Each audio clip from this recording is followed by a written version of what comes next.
생명의 샘가 이영훈 목사입니다. 오늘은 7월 11일 월요일입니다. 샘가에서는 잠언서를 묵상하는데 오늘 11번째 시간입니다. 4장 10절에서 19절까지 훈계를 굳게 잡아 놓치지 말라라는 주제이죠. 내 아들아 들으라, 내 말을 받으라. 그리하면 내 생명의 해가 길리라. 내가 지혜로운 길을 네게 가르쳤으며 정직한 길로 너를 인도하였은즉 다닐 때에 내 걸음이 곤고하지 아니하겠고 달려갈 때에 실족하지 아니하리라. 훈계를 굳게 잡아 놓치지 말고 지키라. 이것이 내 생명이니라. 사악한 자의 길에 들어가지 말며 악인의 길로 다니지 말지어다. 그의 길을 피하고 지나가지 말며 돌이켜 떠날지어다. 그들은 악을 행하지 못하면 자지 못하며 사람을 넘어뜨리지 못하면 잠이 오지 아니하며 불의의 떡을 먹으며 강포의 술을 마심이니라. 의인의 길은 돋는 햇살 같아서 크게 빛나 한낮의 광명에 이르거니와 악인의 길은 어둠 같아서 그가 걸려 넘어져도 그것이 무엇인지 깨닫지 못하느니라 했습니다.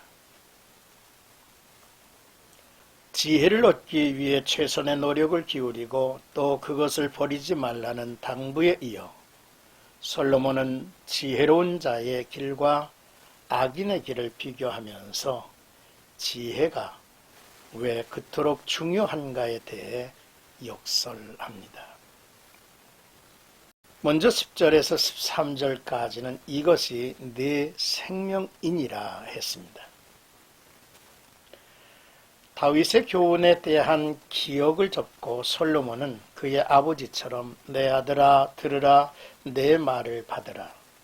그리하면 내 생명의 해가 길리라 라고 직접적으로 아들에게 교훈합니다.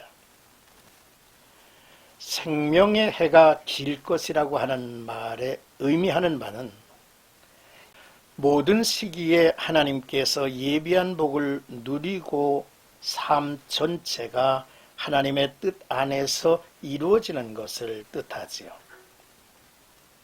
솔로몬은 내가 지혜로운 길을 네게 가르쳤으며 정직한 길로 너를 인도하였다 했습니다. 여기서 정직한 길이란 곧은 길을 의미하죠. 지혜를 따르는 길은 곧은 길을 가는 것처럼 평탄할 것입니다. 따라서 걸음이 곤고하지 않고 실족하지 않을 것입니다. 지혜를 따르면 좁은 길이 아니며 비틀거리거나 발에 걸려 넘어짐이 없을 것이라는 의미죠.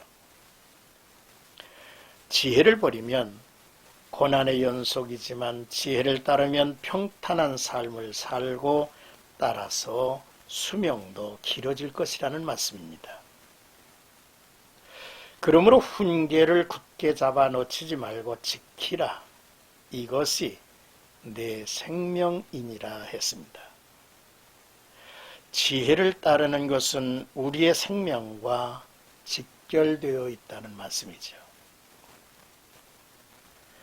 신명기 6장 2절 말씀을 보면 곧 너와 네 아들과 네 손자들이 평생에 네 하나님 여호와를 경외하며 내가 너희에게 명한 그 모든 규례와 명령을 지키게 하기 위한 것이며 또 네 나를 장구하게 하기 위한 것이라 했습니다.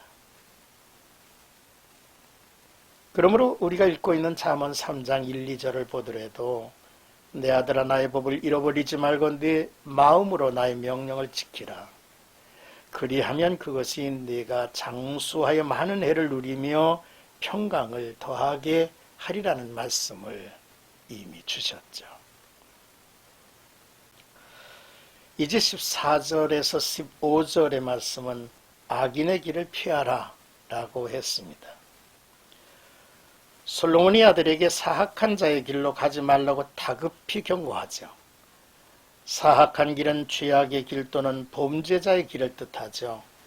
악인의 길로 가지 말아야 한다는 가르침에는 일말의 타협이나 재고의 여지가 없기에 구구한 설명이 필요치 않습니다. 직접적이고 직설적인 명령은 자녀들의 기억 속에 오래 남게 될 것입니다. 이 구절에서 솔로몬은 6가지 명령을 하죠. 들어가지 말라, 다니지 말라, 피하라, 지나가지 말라, 돌이키라, 떠나갈지어다 라고 했습니다. 유사한 명령을 반복한 것은 그만큼 위험하기 때문이 아니겠습니까? 사악한 자의 길은 아예 처음부터 발을 들여놓지 않는 것이 좋죠. 혹 모르고 그 길에 들어섰다면 최대한 빨리 그 길에서 돌아서라는 명령이죠. 끝으로 16에서 19절의 말씀은 악인의 길을 피해야 하는 이유에 대해서 설명합니다. 인간은 서로 영향을 주고받는 상호 의존적 존재죠. 관계 속에서 무의식적으로 영향을 주고받으며 그것이 그 사람의 됨됨이를 형성합니다. 그러므로 자녀들에게 악한 길로 행하지 말라는 교훈과 함께 악한 자들과 가까이 하지 말 것을 교훈해야 합니다. 악인의 길을 피하라는 명령은 죄악의 지배력, 폭력성 때문이기도 하죠. 죄악은 사람으로부터 자유를 빼앗고 자기의 노예로 삼으며 날마다 떡을 먹고 술을 마시듯이 죄악 가운데 생활하도록 강요합니다.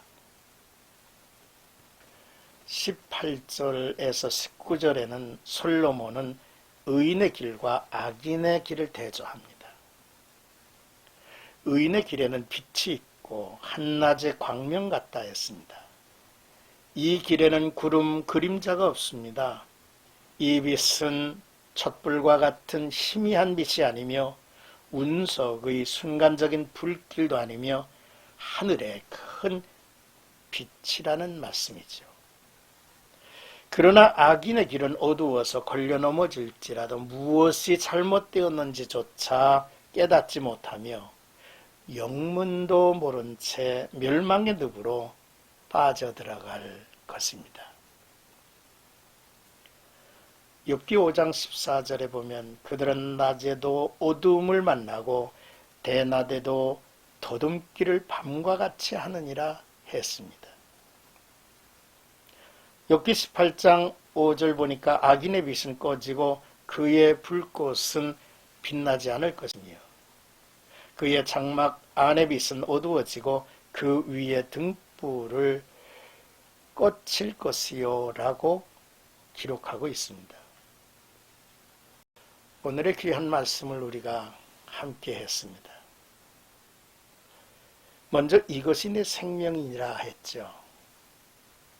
훈계를 굳게 잡아 놓치지 말고 지키라. 이것이 내 생명이다 말씀하셨습니다. 또한 악인의 길을 피하라 라고 하는 명령을 나눴습니다. 사악한 자의 길로 가지 말라고 경고했죠. 이는 일말의 타협이나 재고의 여지도 둘 수 없는 명령이라는 말씀이었습니다. 그리고 악인의 길을 피하여야 할 이유에 대해서 말씀을 했는데 인간은 서로 영향을 주고받는 상호 의존적 존재라고 하는 사실을 잊지 말아야 하겠죠. 이제 암송할 말씀을 제시합니다. 잠언 4장 18절과 19절이죠. 의인의 길은 돋는 햇살 같아서 크게 빛나 한낮의 광명에 이르거니와 악인의 길은 어둠 같아서 그가 걸려 넘어져도 그것이 무엇인지 깨닫지 못하느니라 라는 말씀입니다. 사랑하는 생가가족 여러분, 오늘도 나와 여러분들이 지혜의 말씀, 명철의 말씀을 우리가 굳게 잡아 놓치지 말고 참으로 빛 가운데 행하는 아름다운 성도들이 되었으면 합니다. 거기에 생명이 있고 거기에 안전이 있을 것입니다. 주 안에서 행복한 하루 되기를 주의 이름으로 축복합니다.